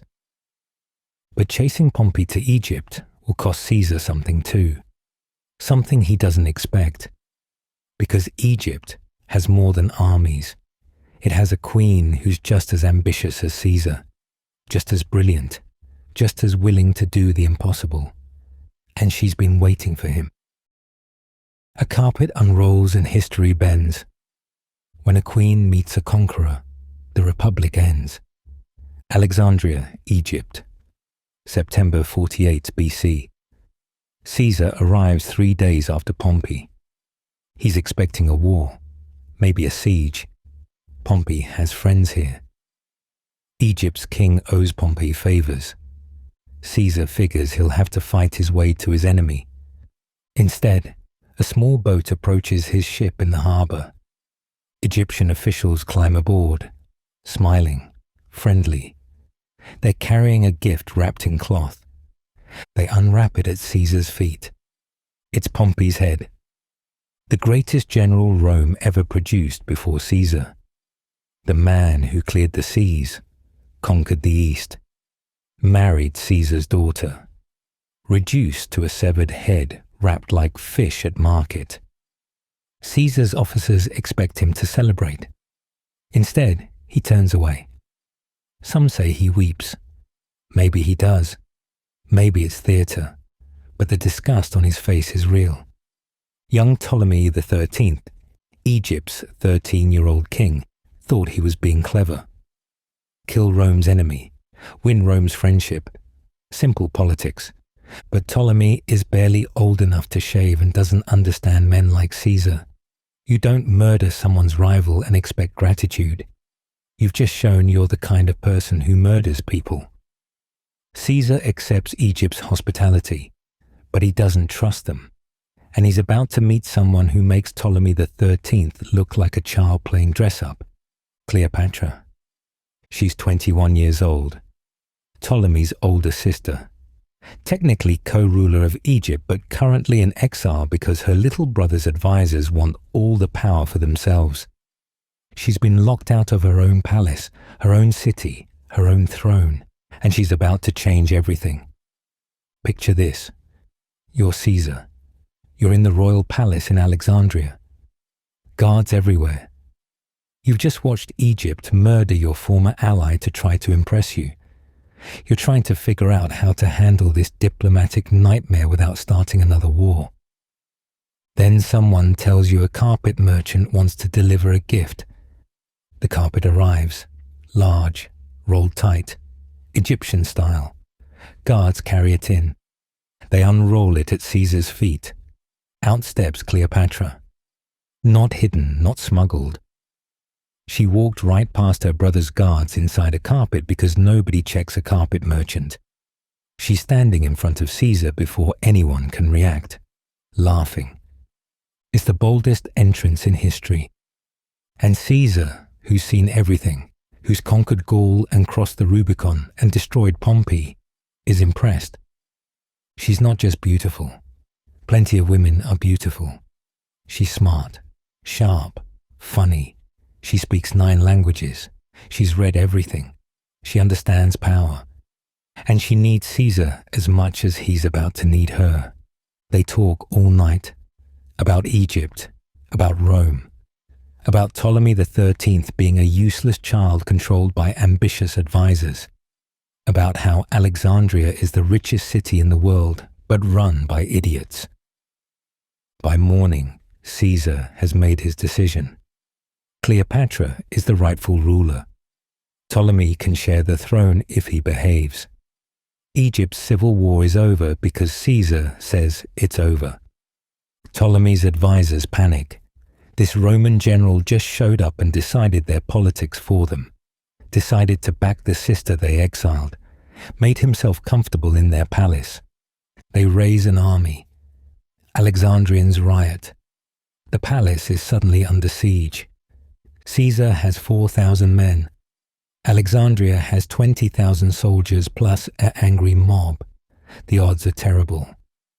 Again, the fighting spills into the streets, into the harbour. Caesar's men set fire to Egyptian ships to prevent them from being used against Roman vessels. The fire spreads. The Library of Alexandria, the greatest collection of knowledge in the world, catches flame. Scrolls that will never be replaced. Books that held secrets now lost forever. All burning because Caesar needed to survive the next 5 minutes. He fights through alleyways with a handful of men. At one point, he has to swim across the harbour with his sword in his teeth and important documents held above water. He's 52 years old and swimming for his life while arrows splash around him. This is not how legends are supposed to look, but he survives. Reinforcements arrive. Ptolemy XIII drowns in the Nile trying to escape, weighed down by his golden armor. Caesar wins another war he should have lost, and Cleopatra becomes Queen of Egypt with Caesar's backing. They sail up the Nile together, 400 ships, a floating palace.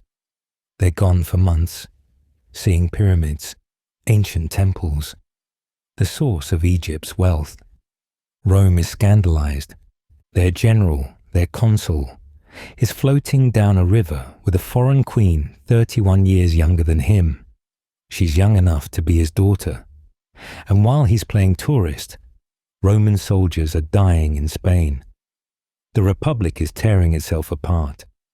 Enemies are regrouping. People talk. They always do.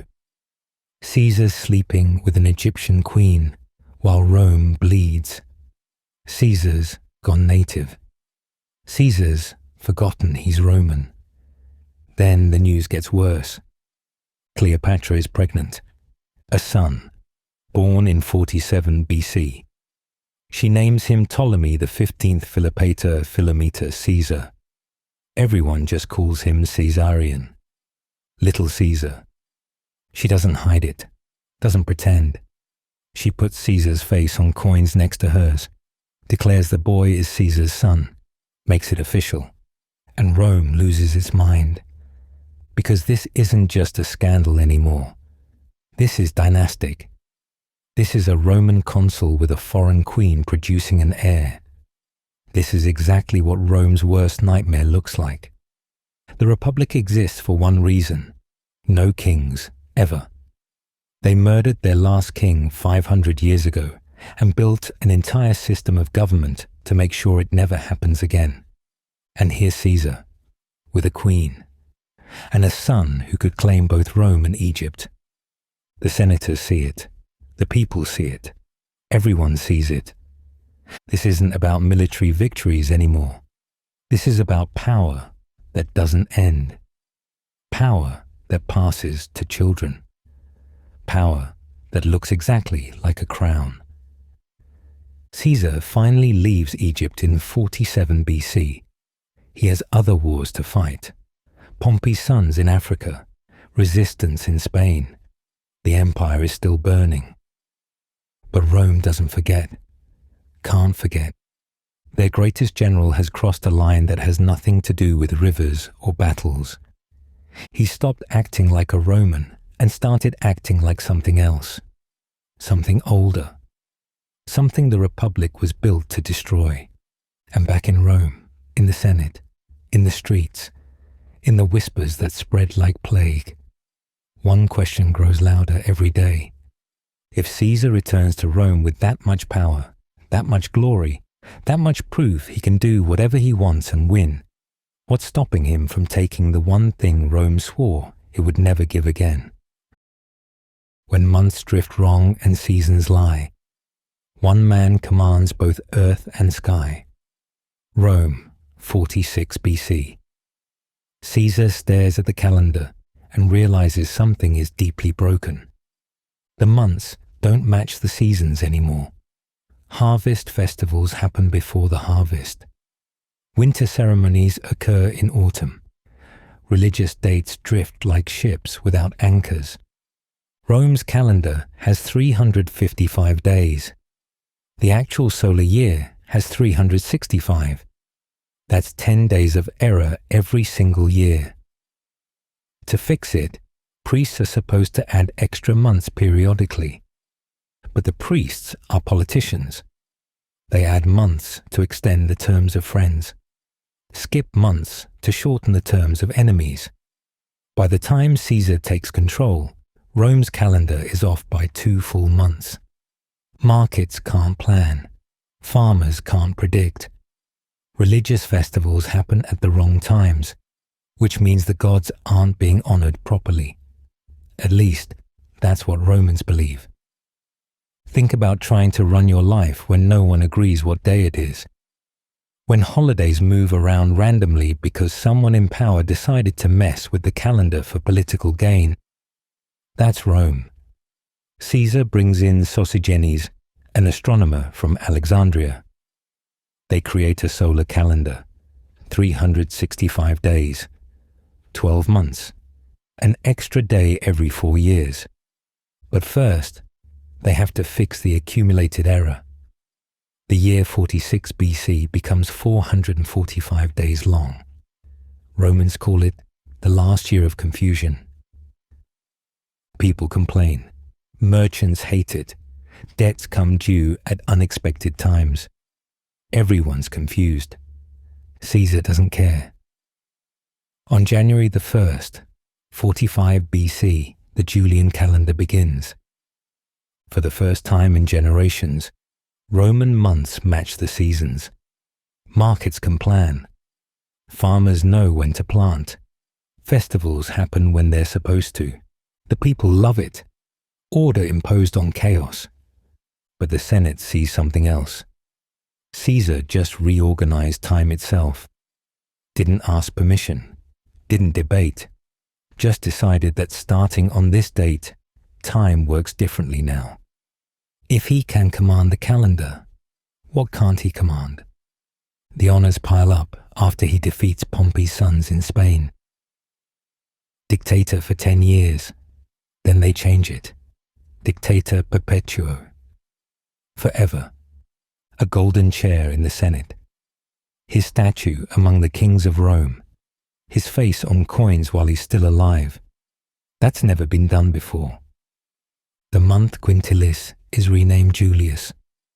July. His name inserted into the calendar he fixed. Every year, forever, Romans will speak his name just by saying what month it is. In February 44 BC, it becomes official. Dictator perpetuo, until he dies. He wears a purple toga, the color of kings, sits on a throne-like chair, receives senators while seated, which insults their dignity. When they complain, he says he's suffering from diarrhea and can't stand. Maybe it's true. Maybe it's an excuse. Either way, they're humiliated. Marcus Antonius offers him a crown at the Lupercalia festival, a royal diadem. Caesar refuses it publicly. The crowd cheers. Antonius offers again. Caesar refuses again. But everyone knows the truth.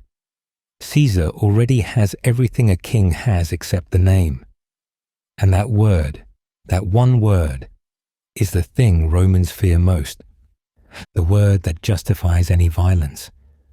The title that ended with the last king's blood running in the streets 500 years ago. Letters start arriving at Caesar's house, anonymous, urgent, warning him. Remember you are mortal. Beware the Senate. They're planning something. His friends tell him to increase his bodyguard, to watch his back, to take threats seriously. Caesar waves them off, says living in fear isn't living. But in Marcus Brutus's house, in Cassius's private meetings, something is growing. A conspiracy. 60 senators, maybe more. They're meeting in secret, planning. They call themselves the Liberators. They invoke Brutus's ancestor who drove out the last king. They swear oaths. They choose a date. Caesar's closest friends see the signs. Mark Antony knows something's wrong. Decimus Brutus, one of Caesar's most trusted commanders, is acting strange. People who used to speak freely are now whispering. The warnings multiply. A soothsayer approaches Caesar in the street, old, wild-eyed, repeating the same phrase over and over. Beware the Ides of March. March 15th, 19 days away. Caesar laughs it off, dismisses him. Superstitious nonsense. But the old man keeps showing up, keeps warning, and Caesar keeps ignoring him. Because Caesar has conquered Gaul, crossed the Rubicon, beaten Pompey, survived Egypt, reformed the calendar, accumulated power no Roman has held since the kings. He's untouchable, isn't he? His body is failing. Seizures come more frequently now. Headaches, dizzy spells. He hides it well, but his closest friends notice. He's 55 years old and his health is cracking. But his power has never been greater. Divine honors, permanent dictatorship, the loyalty of legions, the love of the people. Surely no one would dare. The Ides of March approaches. Warnings pile up like storm clouds. Anonymous letters, whispered threats, nervous glances from men who used to be friends.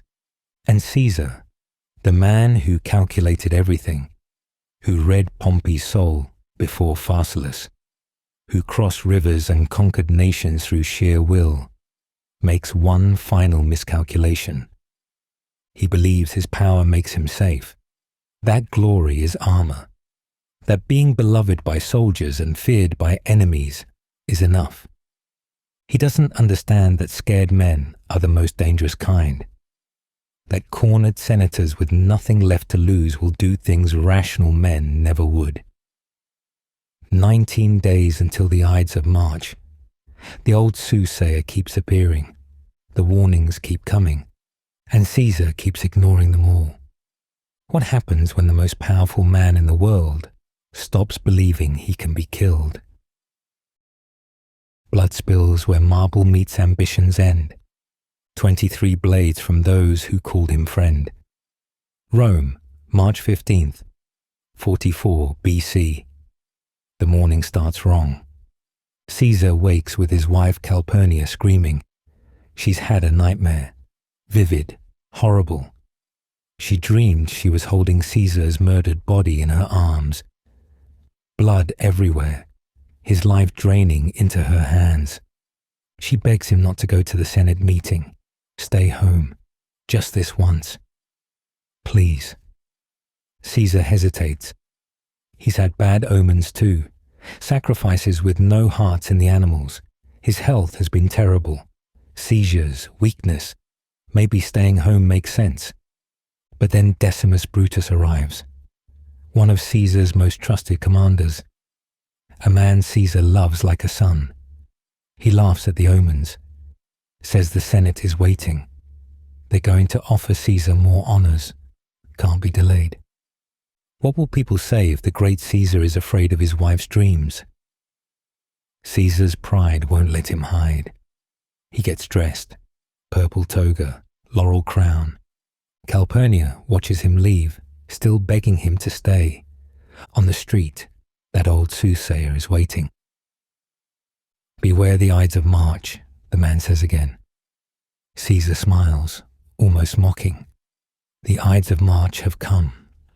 Yes, the soothsayer replies, but they have not yet gone.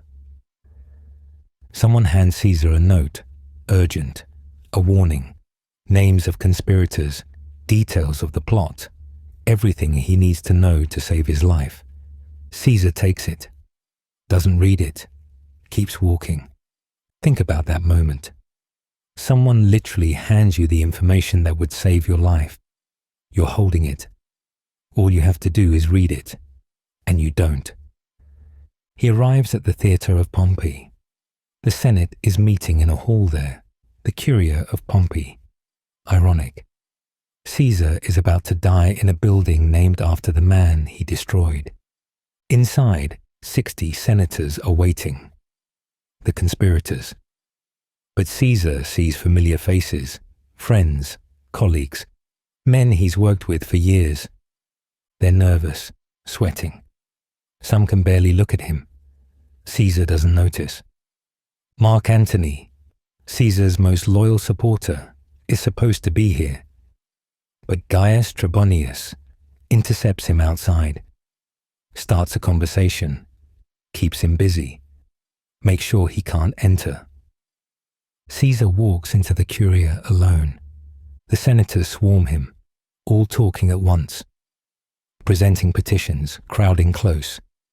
Too close. Caesar sits in his golden chair. Tilius Cimber grabs Caesar's toga, pulls it down off his shoulder. It's the signal. Publius Servilius Casca strikes first. A dagger to Caesar's neck. The blow is clumsy, doesn't go deep. Casca is terrified. Caesar roars, grabs Casca's arm, stabs him with his stylus, the metal pen he uses for writing.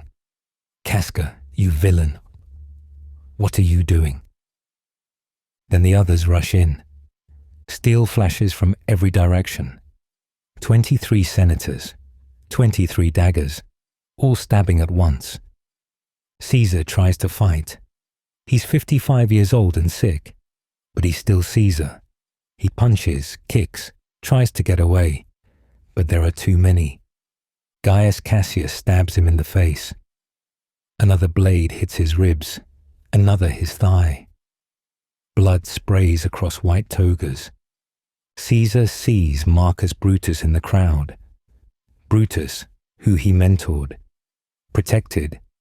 Some whisper Brutus might even be Caesar's illegitimate son. Caesar loved him like family, and Brutus has a dagger. Their eyes meet. Caesar stops fighting. The betrayal hits harder than any blade. Brutus strikes. Some ancient sources claim his blade found Caesar's groin. Others say the thigh or abdomen. The exact spot is lost to history. What matters is that Brutus struck at all. The word Caesar supposedly says vary depending on who tells the story. Et tu, Brute? You too, Brutus? Or the Greek phrase kaisu teknon? You too, child? Or maybe he says nothing. Maybe the shock steals his voice. Caesar stops fighting, pulls his toga over his head, like he's trying to die with dignity, trying to hide his face. He collapses at the base of Pompey's statue. Blood pooling, 23 wounds. Only one is fatal, doctors will later determine. The other 22 just made him suffer. The senators back away, looking at what they've done. Blood on their hands, Caesar's blood soaking into their togas. Some are crying, some celebrating. Some look like they might vomit. The body lies there, the most powerful man in the world reduced to a corpse on a Senate floor. For a moment, nobody moves. The conspirators expected liberation, expected Romans to pour into the streets celebrating the death of a tyrant. That's not what happens. They walk outside, daggers still in their hands, blood still wet, shouting about liberty, about tyranny being dead. Nobody cheers. The street's empty. People flee, hide. Romans have seen civil war before. They know what comes next. The conspirators realize something is wrong. They retreat, barricade themselves on the Capitoline Hill. Back in the Curia, Caesar's body lies untouched for hours. Nobody wants to approach it. Eventually, 3 slaves carry him home on a litter, his arms hanging limp, blood dripping through the wood. They'll make a wax death mask later. It will show every wound, 23 marks of betrayal. The Senate thought killing one man would restore the Republic, return Rome to the way things used to be. They're about to learn how wrong they are, because Caesar's body isn't staying hidden. It's not getting a quiet funeral. It's going to the Forum, to the heart of Rome, where tens of thousands will see it. And Mark Antony, Caesar's most loyal friend, the man who was kept from the Senate meeting, the man who might have saved Caesar if he'd been there, is preparing to speak. He's standing over Caesar's corpse right now, looking at the wounds, counting them, touching the torn, bloody toga. And he's planning something the conspirators should have anticipated but didn't, because they killed Caesar thinking it would end the story. They have no idea they just wrote the prologue. Antony is about to turn Caesar's funeral into a weapon, about to take grief and forge it into rage, about to show Rome exactly what 23 senators did to the man who fed them, protected them, gave them land and money and hope. The conspirators are hiding on the Capitoline, congratulating themselves, planning the new republic. And they have no idea that in a few hours, Rome is going to burn. What happens when you show a mob their hero's butchered body and ask them who's responsible? When grief becomes a fire no walls can hold, a funeral speech turns sorrow into gold. Rome, March 17, 44 BC. 2 days after the murder. The Forum is packed. Tens of thousands of Romans, shoulder to shoulder, silent, waiting. Caesar's body lies on a funeral bier in the center, covered, but everyone knows what's underneath. 23 stab wounds, senators with daggers, Brutus among them. The conspirators thought Romans would celebrate. Instead, The city feels dangerous, ready to explode. Mark Antony stands near the body, Caesar's most loyal friend, the consul, the man who would have died protecting him if he'd been in that Senate meeting. He's been given permission to speak. The conspirators made a deal. Antony can speak, but no attacks on them. No inflaming the crowd. Just a standard funeral oration. Antony agreed. He lied. Think about standing in front of tens of thousands of angry, grieving people. You've got one chance to either calm them down or set them loose. Antony knows exactly what he's doing. He starts carefully, praises Caesar's achievements, the conquests, the reforms, the victories. Standard funeral stuff. The crowd listens, respectful, sad. Then Antony changes tone. He mentions Caesar's will, says Caesar left money to every Roman citizen. 300 sesterces each. That's 3 months' wages for a labourer. Also, Caesar's private gardens across the Tiber River, given to the people. Public parks forever. The crowd murmurs. Caesar gave them money even in death, thought about them, cared about them. Antony lets that sink in. Then he does something the conspirators didn't anticipate. He lifts Caesar's toga, the bloody one, still stained, still torn. 23 holes visible. He holds it up for everyone to see. Women scream, men shout. The crowd surges forward. Antony points to each tear in the fabric, names which conspirator made which wound. This one from Casca, this from Cassius, this from Brutus. He's not attacking them, not technically, just stating facts. But the effect is devastating. The crowd's grief turns to rage. Antony keeps going, talks about how Caesar forgave his enemies, gave them positions, trusted them. Even Brutus, who some say Caesar loved as a son. The crowd roars. Brutus's name becomes a curse. Someone shouts, "Burn the traitors' houses." Others take up the cry. The mob mentality kicks in. Individual sorrow becoming collective fury. Antony doesn't stop them. He's lit the match. Now he watches it burn. The crowd builds a pyre right there in the forum. Not the proper funeral pyre, an improvised one, made from whatever they can grab. Senate benches, tables, chairs, wood torn from shops. They place Caesar's body on top, set it on fire. The flames rise. Smoke fills the forum.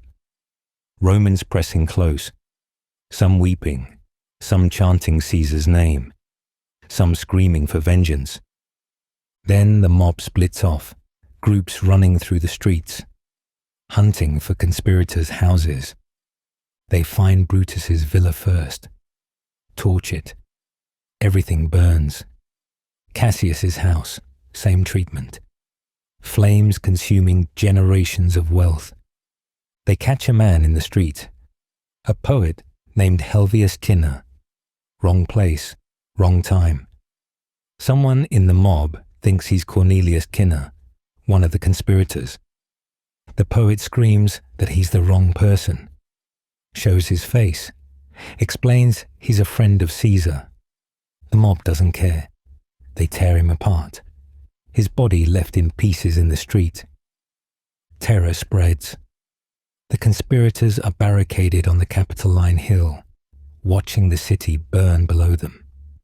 They thought killing Caesar would restore the Republic.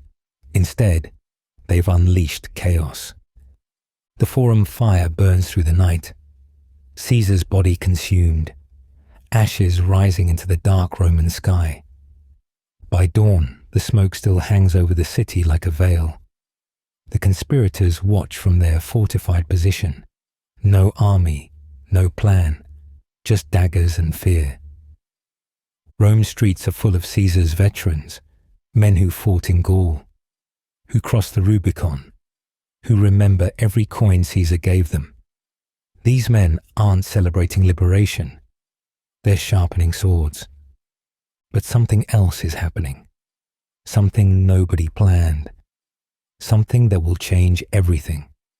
During the funeral games held in Caesar's honor over the following days, people start looking up, pointing at the sky, whispering, "There's something up there, something bright, something impossible to ignore.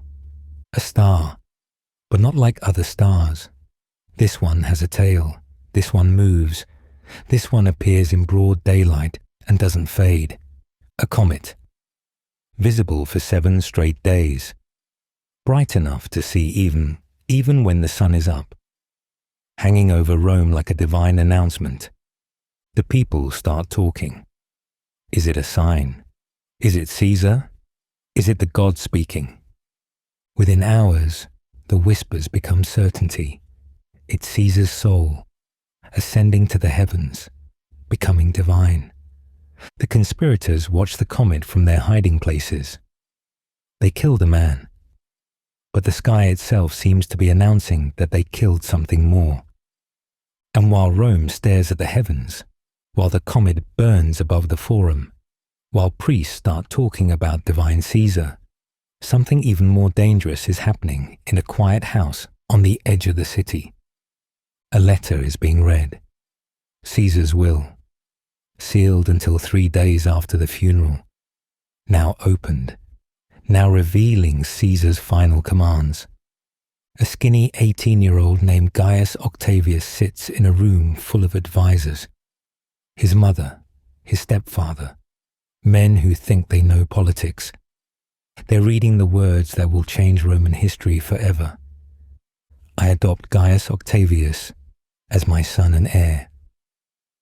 The room goes silent.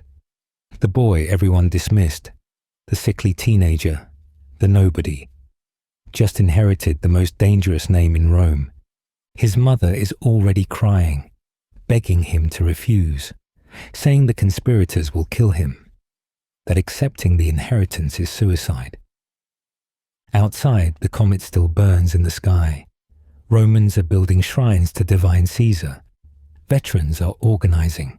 The city is a powder keg, and this teenager is holding the match. Does he refuse and live quietly, or does he accept and claim the name that just became godlike? Does he walk away from Caesar's gold, Caesar's legions, Caesar's vengeance, or does he become Caesar? The conspirators killed one Caesar. Are they ready to fight another? A star proclaims what daggers could not kill. A boy takes up his father's name and will. From ashes of the Republic's final breath, an empire rises, born from one man's death. The comet hangs in the sky for 7 days, bright enough to see at noon, impossible to ignore. Romans flood the streets pointing at the heavens, building shrines where Caesar's pyre burned. The man they murdered is becoming something they can't kill, a god. Divus Julius, divine Julius. Within weeks, the Senate votes to make it official. Caesar gets a temple. Priests worship. You assassinate someone to save the Republic from tyranny. 2 weeks later, the Senate makes him a god.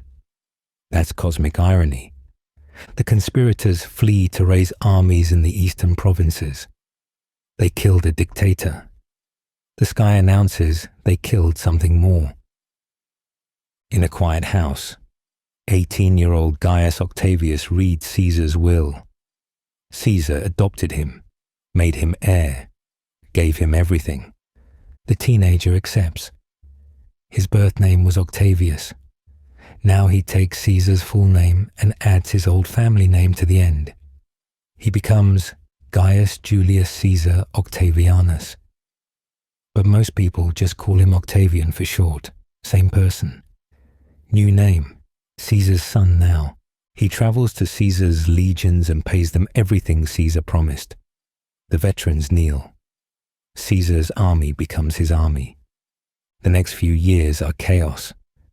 Octavian allies with Mark Antony, then destroys him, uses Caesar's name like a weapon. Caesar's gold like ammunition, Caesar's legacy like armor. October 42 BC, Philippi. Brutus and Cassius face Octavian's armies. Here's where it sits, a riddle wrapped in time. 2 battles fought, but only one was mine. The victor sick while allies claim the field. Yet Caesar's name is what makes enemies yield. Both conspirators die. Cassius after the first battle, Brutus after the second. Every man who stabs Caesar pays in blood. The answer? Octavian barely fought. Caesar's name won the battle. September 31 BC. Octavian defeats Antony and Cleopatra at Actium. A year later, both are dead. Egypt becomes Roman. Octavian stands alone with all of Caesar's power and none of his mistakes. He doesn't call himself dictator, doesn't wear purple. Instead, he restores the republic publicly while controlling everything privately. In 27 BC, the Senate names him Augustus. He rules for 41 years, dies in his bed at 75. But everything Augustus built, he built on Caesar's foundation. Caesar crossed the Rubicon, conquered Gaul, reformed the calendar, destroyed the republic, showed Rome it needed one man at the top. The conspirators thought killing Caesar would save the republic. Instead, they proved it was already dead. Because you can't stab away a decade of change, you can't murder momentum. The republic died the moment Caesar crossed that river. The senators just didn't realize it until 23 daggers proved them wrong. Caesar's calendar still governs time, July, every year, forever. His name became the word for emperor in dozens of languages. Caesar, Tsar, Kaiser. His reforms shaped Roman law. His conquest defined Rome's borders. His veterans founded cities across the empire. The boy from the Suburra who couldn't afford proper armor became the template for absolute power. Augustus ruled longer, built more, created the Pax Romana, but he did it standing on Caesar's shoulders. Caesar was the revolution. Augustus was the institution. Caesar was the lightning. Augustus was the empire that followed. One man's ambition broke a 500-year-old republic. One man's murder guaranteed it could never be restored. One man's name outlasted everyone who killed him. Julius Caesar never became emperor, but he made emperors possible. He lived 55 years, conquered nations, loved queens, reformed time itself, and died betrayed on a Senate floor. The conspirators thought they were heroes. History remembers them as murderers. They thought they killed a tyrant. They created a god. Caesar's story doesn't end with 23 knives. It ends with an empire that lasts 500 years, with a calendar we still use, with a name that still means power. Caesar crossed the Rubicon, knowing it meant treason or triumph. No middle ground, just the willingness to risk everything. And that choice, that single step into a shallow river, changed human history forever. The past isn't dusty textbooks and memorized dates. It's ambition that burns cities, betrayal that echoes through millennia, decisions made in seconds that reshape civilizations. If these stories hit differently than what you remember from history class, you're in the right place. Every episode here unpacks the human drama behind the legends, the visceral choices that built and broke empires. What moment will haunt you? The Rubicon, the 23 knives, the comet that made him a god? And which historical figure should we dissect next? Drop your wildest suggestions. The more intriguing, the better.